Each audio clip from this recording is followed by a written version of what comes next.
دوسرا سوال اس حوالے سے یہ ہے کہ فہم سلف یا منہج سلف، بعض لوگ کہتے ہیں جی آپ فہم سلف کی بات کرتے ہیں،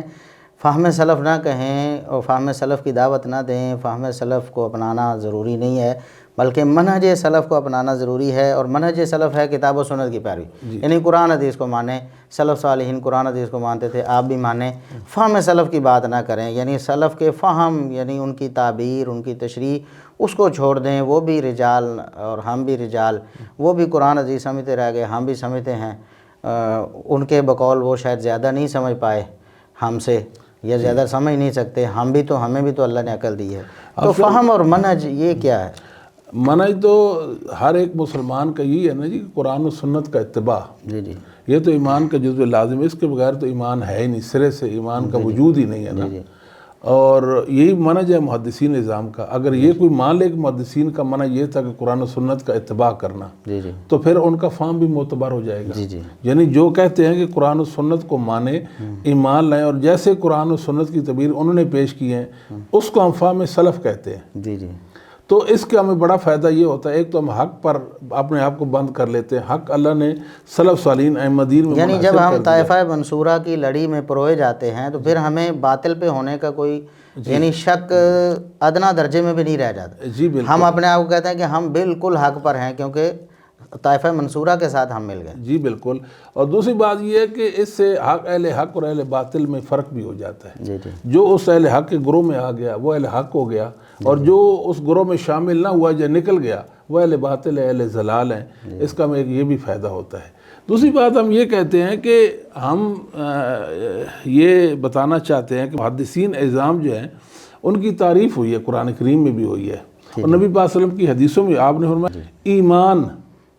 علم نبوت کے بغیر ایمان کا کوئی نہیں ہے نا سلسلہ۔ اگر ایمان سورہ ستارے پر بھی ہوتا لنالہ رجال رجل من ہؤلاء، تو اہل فارس میں چند لوگ یا ایک ایسا شخص ضرور ہوگا جو وہاں سے پا لے گا۔ جی جی تو اس سے مراد ہمارے ائمہ دین ہے،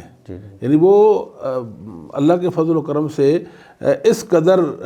شائق تھے قرآن و سنت کے حصول کے لیے، اس جستجو تھی علم نبوت کے حوالے سے۔ ہم کہتے ہیں کہ نبی کریم صلی اللہ علیہ وسلم نے ان کی تعریف بھی کی، ثم الذین یلون ثم الذین یلون ثم الذین یلون، تو محدثین ائمہ دین کے زمانے کی نبی پاک صلی اللہ علیہ وسلم نے تعریف بھی کر دی ہے۔ جی جی آخر وہ خیر کیا ہے ان کے اندر جس کی تعریف زبان نبوت سے ہوئی ہے؟ وہ یہی ہے کہ وہ وحی کا صحیح معنوں میں اتباع کرنے والے تھے، جس طرح حق ہے وحی کے اتباع کا۔ تو دوسری طرف یہ ہے کہ اللہ رب العالمین نے محدثین اعظام کو، صحابہ کو، تابعین تبع تابعین، جو سکہ ائمہ دین ہیں، ائمہ اہل سنت والجماعت ہیں، اللہ نے ان کے راستے کو سبیل مومنین قرار دیا ہے۔ جی جی وَمَن يُشَاقِقِ الرَّسُولَ مِن بَعْدِ مَا تَبَيَّنَ لَهُ الْهُدَىٰ وَيَتَّبِعْ غَيْرَ سَبِيلِ الْمُؤْمِنِينَ، واضح ہو گیا نا، جس نے ہدایت واضح ہو جانے کے بعد نبی پاک صلی اللہ علیہ وسلم کی نافرمانی کی، آپ کی نافرمانی پر کمر بستہ ہو گیا، وہ جو سبیل مومنین کا متبع نہ بنا، اس نے پیروی نہیں کی، اللہ تعالیٰ نے اس کی سزا بیان کی ہے۔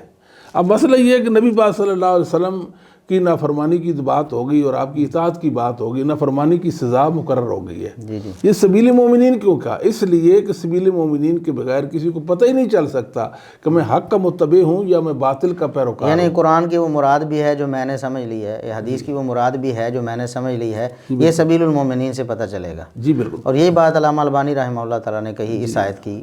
تفسیر کرتے ہوئے۔ دوسری بات آپ صاحب یہ بھی ہے، اللہ تعالیٰ نے قرآن و حدیث کو نازل کیا ہے نا، جی جی تو کیا اس کو عام انسانوں اور ان کے رحم و کرم پر چھوڑ دیا کہ جو جس کا جی چاہے گا کسی آیت کا معنی لے لے گا، کوئی کرے گا کسی حدیث کا کوئی مفہوم معنی لے لے گا؟ پھر مطلب کہ یہ امت میں افتراق اور اختلاف کو ختم کرنے کا واحد ذریعہ ہے کہ ہم محدثین کے علم پر متفق ہو جائیں، ان کے علم پر آ جائیں، انہوں نے ہمیں وحی پر لگانا ہے۔ جی جی ہم یہ کہتے ہیں کہ وایا محدثین وحی تک اپنی دست کو ممکن بنائے نا، ورنہ دنیا میں جو بھی مسلمان ہے وہ یہ کہتا ہے میں قرآن کو بھی مانتا ہوں اور میں حدیث کو بھی مانتا ہوں۔ جی جی جب وہ قرآن اور حدیث کو مانتا ہے تو آپ اس کو غلط کیوں کہتے ہیں؟ وہ اس ہر ایک کا دعویٰ ہے، ہر ایک کا دعویٰ ہے کہ میں قرآن کا اتباع کرتا ہوں، میں حدیث کا اتباع کرتا ہوں، پھر غلط کیوں ہے؟